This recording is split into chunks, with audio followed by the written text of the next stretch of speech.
नमस्कार.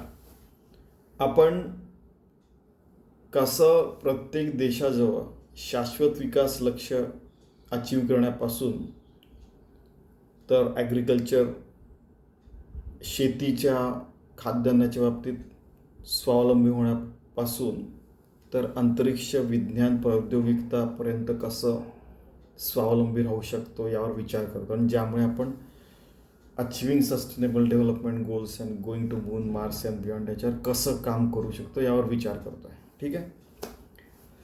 तर दुसरा देश आहे स्वीडन. स्वीडनची आधीपासूनच स्वीडिश स्पेस एजन्सी आहे, म्हणजे त्यांची Swedish national space agency already आहे.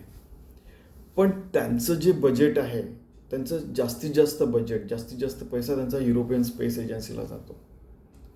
आणि त्यांची इंडिव्हिज्युअली काम केलं, त्यांनी इंडिव्हिज्युअली पूर्ण अलाइन केलं एज्युकेशन इंडस्ट्री वगैरे वगैरे, तर त्यांना जास्ती फायदा होऊ शकतो. ऑलरेडी तुम्हाला तर माहिती आहे त्यांचं साप अँड कोणते कोणते एअरक्राफ्ट्स आहेत, ते खूपच ॲडव्हान्स टेक्नॉलॉजीवाले आहेत.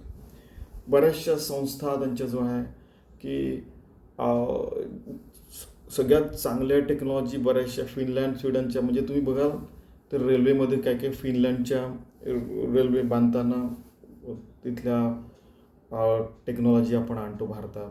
स्वीडनचं पण ग्रिपेन वगैरे जे आहे, साबवालं जे एअरक्राफ्ट आहे, फायटर एअरक्राफ्ट, ते वन ऑफ द बेस्ट आहे. तर यांच्याजवळ पहिलेपासून या सगळ्या गोष्टी आहेत. पण इंडिव्हिज्युअली त्यांनी काम केलं. तर जसं 3 वर्षाचा मुलगा आणि PhDचा मुलगा याच्यात कसा फरक असतो. एखादी गोष्ट अशी ते विचार करू शकतील की असं माहीत ना कोणत्या देशातनं कुठून तो विचारेल, काय होईल, ज्यांनी पूर्ण मानवता फायद्यात जाईल, फायदा आहे मानवतेला. तर स्वीडननी गरिबी कमी करण्यावर, त्यानंतर मग जेंडर इक्वॅलिटीवर, SDG 5, SDG 1वर आणि अफोर्डेबल अँड क्लीन एनर्जी यावर चांगलं काम केलेलं आहे, जसं फिनलँडने पण केलेलं आहे. आणि पार्टनरशिप आणि गोल्समध्ये ते ऑलरेडी आहेतच. त्याशिवाय युरोपियन स्पेस एजन्सीमध्ये आणि सगळ्यांची मदत घेतल्याशिवाय ते 85% मार्क मिळवलेच नसते. जवळपास 86%, 85.74. तर आपलं एक छोटंसं सजेशन आहे इथे की तुम्ही आकाशात ऑलरेडी आहात, जमिनीवर पाय रोवून ऑलरेडी आहात, पण तरी आमचं थोडंसं सजेशन आहे, ज्यांनी कितीही आपण उच्च गेलो तरी आपल्याला चांगले सजेशन घेऊन अजून उच्च विचार करू शकतो, अजून चांगलं काहीतरी करू शकतो, जेणेकरून पूर्ण मानवजातीला त्याचा फायदा होईल.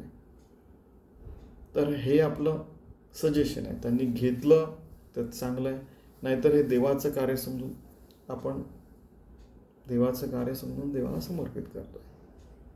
ठीक आहे. धन्यवाद.